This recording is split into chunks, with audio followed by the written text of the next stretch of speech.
ইয়ো WhatsApp guys, তো আজকে আবার একটা ব্লগে চলে এসেছি।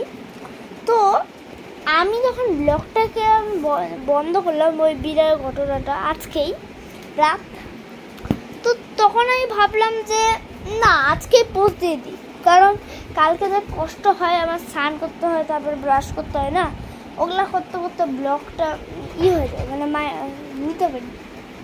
তো আজকে একটা ছোট্ট স্টোরি, একদম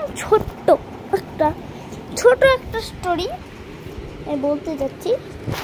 ক্যামেরা পোস্টটা সেট করি, একটা অনেক ছোট্ট স্টোরি মা। তো আমি বলছিলাম ছোট্ট একটা কাহিনী। আর গাইস, এখানে জানলা দিয়ে খোলা থাকতে বেশি মজা, কিন্তু ভাই যদি ভূত চলে আসে তারপরে আমারই তো গাইস, একটা গ্রামে এটা ডাইনি ছিল। তো ওই ডাইনিটা মানে যখন অনেক ছোট ছিল, 5-6 বছর, তখন মানে অনেক ওর সাইকেল চালাতে ভালো লাগতো। আর ওর যে বন্ধুগুলো থাকে ওদের কাছে সাইকেল আছে, তো ও সাইকেলটা ওদেরকে বলতো একটু চালাতে দাও, কিন্তু ওরা দিত না।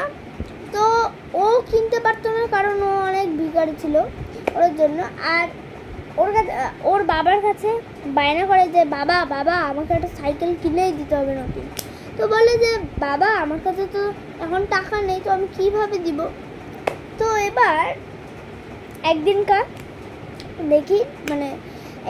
হচ্ছে একটা পুরানো সাইকেল, একদম খাটারা, ওটা নিয়ে দিয়েছে একদম পরিষ্কার, কারণ নোংরার দিকে ওটা ছিল না।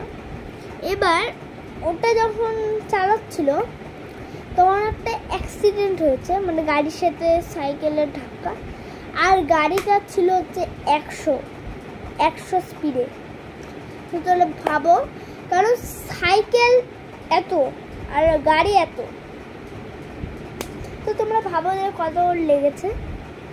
তো তারপরে ও সহ্য না করে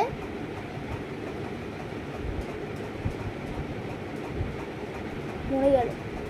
তো এবার ভাই একটু পুতুলকে নিয়ে নিই। তো তারপরে আমি দেখি, মানে তার একটা ভিডিওতে দেখেছি। তারপরে আমি দেখি যে ও হচ্ছে ডাইনি হয়ে গেছে অনেকদিন। মানে যেই সাইকেলটা ওর বাবা দিয়েছিল সেই সাইকেলটা নিয়ে চালা। তো একদিনকার ও হচ্ছে প্রাণী শিকার করতে যায়। তো একদিনকার মানে তখন কিন্তু ডাইনি হয়ে গেছে, একটা ছুরি নিয়ে দিচ্ছে, কারণ শিকার যদি করে, যদি ওকে না মারে, তো ও মানে প্রাণীকে মারা ঠিক না, কিন্তু শিকার করতে গেলে তো মারতে হবে, তাহলে ওরা ছটফট করে লাফ দিয়ে চলে যাবে। তো ওকে মারে সাইকেল পিছনে বসাচ্ছে। এবার যখনই চালাইছে তখন একটা মানে পিছনের চাকাটা মানে প্রেশার নিতে পারি নাই, তো পাংচার ছিল, প্রেশার নিতে পারি নাই, প্যাট করে পড়ে গেছে। তারপরে বললো যে ইস, শিকার করতে পারলাম না রে। এবার একটা প্ল্যান বানিয়েছে ওরা, মানে ওই ডাইনিটা। তারপরে একদিন হচ্ছে কি জানি বলে একটা দোকান খুলছে, মানে যেখানে সাইকেল টাইকেল ছাড়ায়। এবার ওখানে একটা ট্র্যাপ লেগেছে। আর যেই সাইকেলগুলো ওখান থেকে যায় সেই ওখানে অনেক কাটা ছিল, মানে এই জায়গাটা না এখন এখানে মানে নিচে ছিল কাটা। তো তোমরা তো জানো কাটা যেখানে সাইকেলে লাগে কোনো ছাকাতে, তখন পাংচার হয়ে যায়। তো তারপরে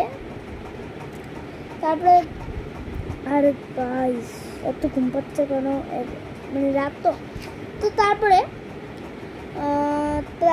হচ্ছে যখনই লাগলো তখনই বললো 5 টাকা, মানে সাইকেল ছাড়াতে 5 টাকা। তারপরে ভাবলো এত সস্তা, চলেই যাই।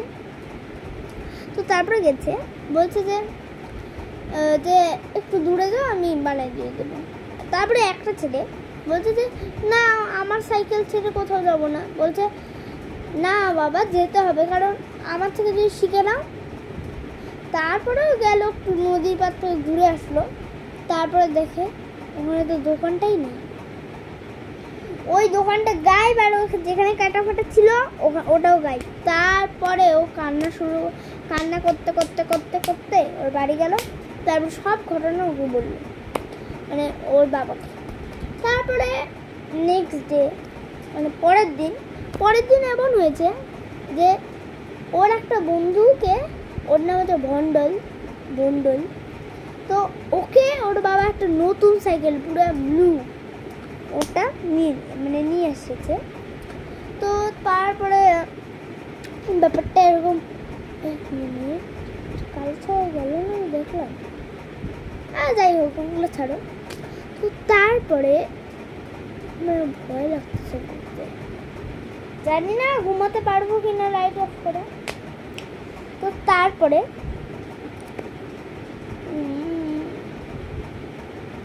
বলতে ভয় লাগছে। তো তারপরটা এরকম হলো। তো তারপরে বললো যে আমার সব ঘটনা ওকে বললো, ওর বন্ধুকে। তারপরে ওখানে গেছে, সেম ওখানে কাটা ছিল আর ওখানে দোকানটা। তারপরে ওরও সেম পাংচার হয়ে গেল। তারপরে যখন নিল, তো নদীর পার থেকে আসলো, দেখো কাটাও নাই, দোকানও নাই। তারপরে ওর কাছে এমন একটা ছিল, ও যেটাতে সব দেখতে পারে। তো ওই গ্যাজেটটা ডোরেমনের মতন একটা গ্যাজেট, ওটা দিয়ে লোকেশন দেখতে হবে বাড়ি কোথায়। ওখানে গিয়ে দেখে 2টা সাইকেল, 4টা ব্যান্ডেল, 2টা। তো তারপরে ধরা পড়ে যায়। তারপরে বলছে যে কেন সাইকেল নিতে আসি, যা ভাগ এখান থেকে। তারপরে ফোন রাম চালাইছে। তারপরে বলছে বন্ধ করে দিল। তারপরে বললো এই না তোদের সাইকেল, কানতে বললো। তো তারপরে বললো যে মানুষদের কান্না, ভূতের কান্না, সব কিছু কষ্ট লেগে আমার। তারপরে বললাম যে যাইনি, আচ্ছা একটা সারপ্রাইজ আছে, আমি চলো পিছনে বসো সাইকেলে। তারপর নিয়ে গেল ওর বাড়িতে। তারপর ছোট্ট সাইকেল, ছোট্টবেলায় ওর ছোট্টবেলার সাইকেল ওটা দিল। তো বললো ও বাবা কত সুন্দর সাইকেল, আমি তো এগুলো ছোটবেলায় চালাতাম। তারপরে 3জন মিলে খেলতো 3জন মিলে একটা মাঠে যেত। হ্যাঁ, তো 3জন মিলে শিকার করতে যেত। তারপর মাঠে একটু চালাইতো। তো ব্যাপারটা এখানেই শেষ। তো কেমন লাগলো আমাদের হরার, আর আমি একটু নিউ আপলোডও করব, মানে আমার যেখানে আছে বার্নিংস বাংলা চ্যানেল, সেখানেও আমি আপলোড করব। তো এবার আমি একটা হরার স্টোরিও আপলোড করব ওখানে। তো একটু লাইক করে দাও। Bye bye.